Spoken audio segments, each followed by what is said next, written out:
हमारे साथ इस वक्त मौजूद हैं पैटर्न चीफ आबाद मोहसिन शेखानी साहब। मोहसिन साहब, बहुत शुक्रिया आपके वक्त का। पोटेंशियल तो पाकिस्तान में बहुत ज़्यादा रियल स्टेट में, और फिर साथ ही साथ पाकिस्तान में रिहायशी यूनिट्स की इस वक्त जो तादाद है वो खासी रिक्वायर है, लेकिन उसके बावजूद इस वक्त रियल स्टेट जो शोबा है वो ज़वाल पजीर हो रहा नज़र आ रहा है। ये जो अमाराती रियल स्टेट कंपनी पाकिस्तान में अब आबाद के साथ मिलकर चीज़ें कर रही है, क्या फ़ायदा होगा?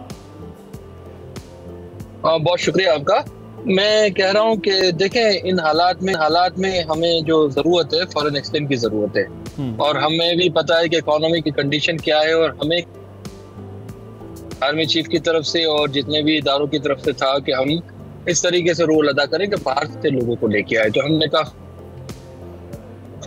डिस्कशंस किया और काफ़ी कंपनी को राजी किया है, लेकिन सबकी कंसर्न है यहाँ पे आने से, और सब इन्वेस्टमेंट तो करना चाहते हैं। वो चाहते हैं कि डॉलर का कोई रेट फिक्स हो, ताकि ऐसा ना हो कि उनकी इन्वेस्टमेंट्स को बाद में प्रॉब्लम हो। वो चाहते हैं वन विंडो पोजीशन हो। लोग पैसा लगाना चाहते हैं इस मुल्क में। वो चाहते हैं कि कोई ऐसा कानून हो जिसके तहत जब वो आए तो उनको सिक्योर किया जाए, उनको उनकी इन्वेस्टमेंट को सिक्योर किया जाए, इकोनॉमी कंडीशन को सिक्योर किया जाए। तो ये सारी इंपॉर्टेंट चीजें हैं। हम गवर्नमेंट से बात कर रहे हैं। लोग दुबई से जो लोग आए हैं, कनाडा से जो लोग आए हैं, हमारी ये कोशिश है कि इनको हमारे मुल्क में लाए, इसलिए कि काफी लोगों का अट्रैक्शन है कि हमें वहां भी काम करना चाहिए।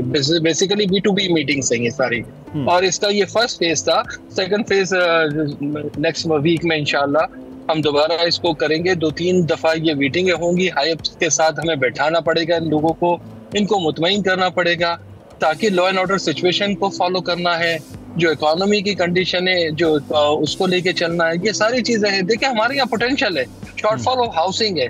आप टैक्सेशन और रियल एस्टेट की बात करते हैं। टैक्सेशन और सारी चीजें तो जब होती है जब आप घर प्रोवाइड कर देते हो। आपके तो यहाँ घर नहीं, आधा कराची कच्ची आबादी है, तो खुदारा उसके जो इफेक्ट्स आते हैं उनको देखने की जरूरत है। और जो चीजें बेहतर जो हम प्रोवाइड नहीं कर पा रहे, उसमें टैक्सेशन के लंबे चौड़ी चीजें कर रहे हैं। IMF के इश्यूज हैं, ठीक है, अपनी जगह इश्यूज हैं, लेकिन बैठ के आपको समझाना पड़ता है कि गरीब के पास घर नहीं है। यहाँ तकरीबन 1.25 करोड़ 1.5 करोड़ घर शॉर्टफॉल है। तो ये बहुत बड़ा नंबर्स है, और लोग जो रह रहे हैं बिलो द लेवल्स रह रहे हैं। अगर वही इसी तरह रहेंगे तो ये खाना जंगी वाली पोजीशन होती है। हमें अपने आप को बेहतर करने के लिए पॉलिसीज को और लॉन्ग टर्म विजन होना चाहिए। घर एक दिन में नहीं बन जाता, ये 10 साल 15 साल की पॉलिसी। सब्सक्राइब करें और बेल दबाएं ताकि कोई खबर रह न जाए।